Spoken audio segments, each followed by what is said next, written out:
भागवत महापुराण की जय। कुंज बिहारी लाल की जय। राधा रानी की जय। भगवान श्री कृष्ण के सभी भक्तों को राधे राधे, जय श्री कृष्ण। आज मैं आपको सुनाऊंगी भागवत महापुराण में पंचम स्कंद में छठा अध्याय, श्री ऋषभदेव जी का परम धाम गमन। राजा परीक्षित ने श्री सुखदेव जी से पूछा, भगवान योग से प्राप्त ज्ञानाग्नि से संसारिक राग द्वेष नष्ट हो जाते हैं।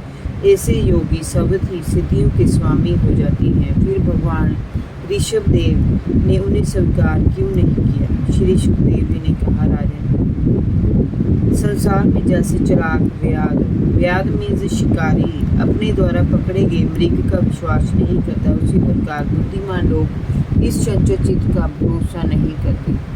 ऐसा आपत ऋषियों ने कहा भी है कि इस चंचल चित्त का कभी भरोसा नहीं करना चाहिए, इससे कभी मैत्री नहीं करनी चाहिए। इसका विश्वास करने से ही मोहिनी रूप में फंसकर महादेव जी का खंड तप क्षीण हो गया था।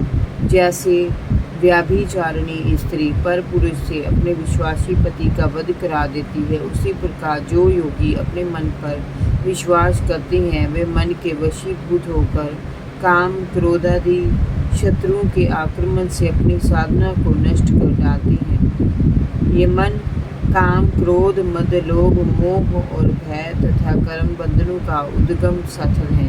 कोई भी बुद्धिमान व्यक्ति इस पर विश्वास कैसे कर सकता है?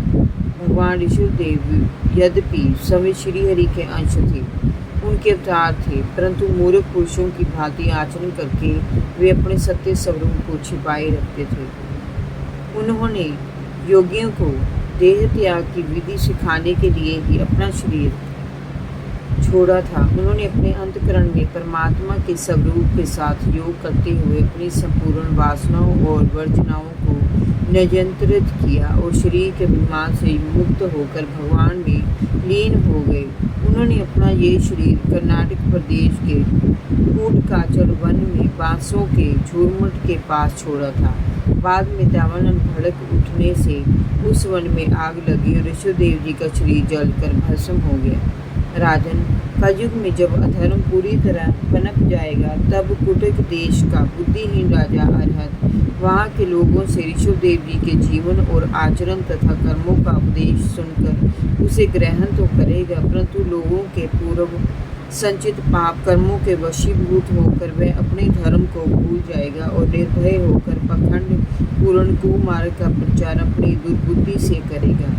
उस कारण कलयुग की माया से प्रभावित होकर नेकों नीच पुरुष अपनी पवित्रता और आचरण की शुद्धता को भूल जाएंगे। वे बुद्धिहीन लोग कलयुग के प्रभाव से ना तो स्नान ध्यान करेंगे, ना शुद्ध रहेंगे, ना केश कटवाएंगे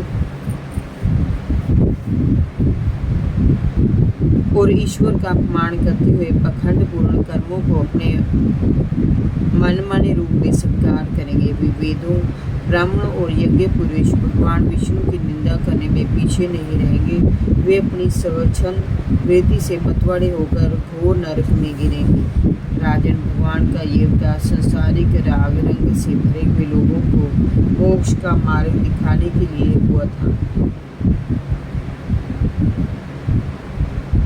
उनके गुणों का वर्णन करते हुए लोग कहा करते थे कि 7 समुद्रों वाली इस पृथ्वी के सभी द्वीपों में भारतवर्ष अत्यंत पुण्य भूमि है। यहाँ के लोग श्री हरि के परम भक्त और नित्य उनके मंगलमय रूप के गीत गाते हैं। यहाँ पर राजा प्रियव्रत का अंश बड़ा ही उज्ज्वल और यश कीर्ति से संपन्न हुआ था। उस वंश में आदि पुरुष श्री नारायण ने ऋषभदेव जी के रूप में अवतार लिया था, जो प्रजा को मोक्ष का मार्ग दिखाने वाले थे। सहज प्राप्त सिद्धियों को भी असत्य मानकर उन्होंने उनका त्याग कर दिया था। फिर कोई योगी उनकी समानता कैसे कर सकता है?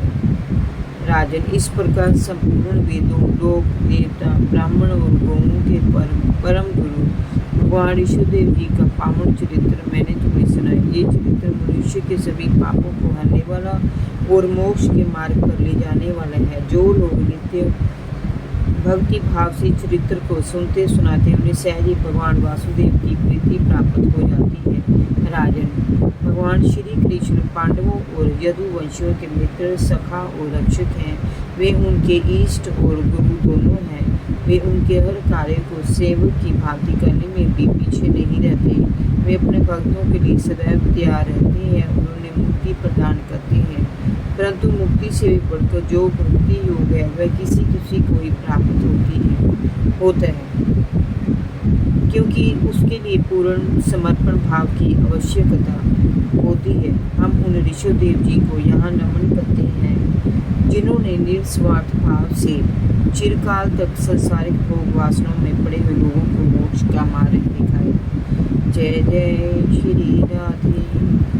भागवत महापुराण की जय। भगवान श्री कृष्ण के सभी भक्तों को राधे राधे। जय श्री कृष्ण।